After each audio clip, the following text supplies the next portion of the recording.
বন্ধুরা, আমি একটা গাটি কচু করব। জিরা ফোড়ন দিলাম, তেল বসিয়েই দিয়েছি অনেকক্ষণ। তেল বসানোটা আর দেখাইনি। আজকে আর কোনো বেশি কিছু ফোড়ন দেব না।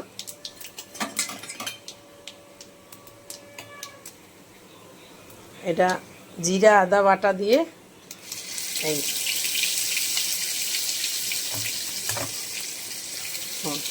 আদা বাটাটা দিলাম।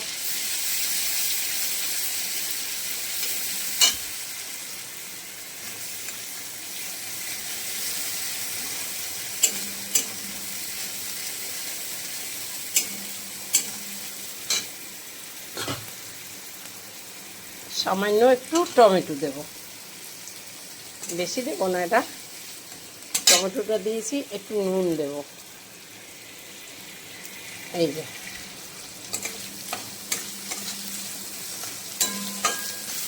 এবার মশলাটা কষাই। একটা দেখুন মশলাটা কষানো হয়ে গেছে। এবার কচুটা দিয়ে দেব।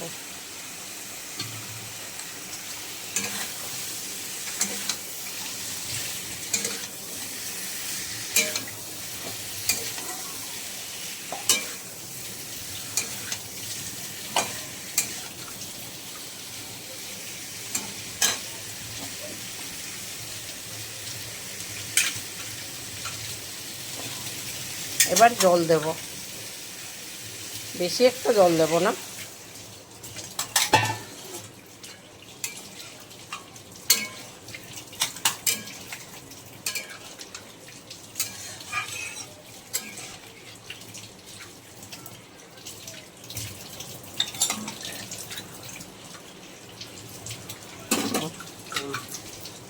এটা দিয়ে দেব।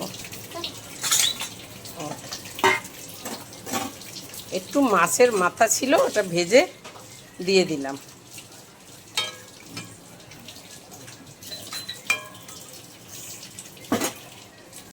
এটা কি সুন্দর হয়ে গেছে। এবার একটুখানি গরম মশলা দেবো আজকে, এটায় দিয়ে নামিয়ে দেবো। ভাবছিলাম ধনে পাতা দেবো, কিন্তু দেবো না, একটু গরম মশলা দেব। দেখুন বন্ধুরা, কচুটা নামিয়েছি, কি দারুণ লাগছে একবার দেখুন। প্লিজ বন্ধুরা কমেন্ট করবেন, লাইক করবেন। এটা মান কচু মাছ দিয়ে তো জানেনই কি টেস্ট হয়।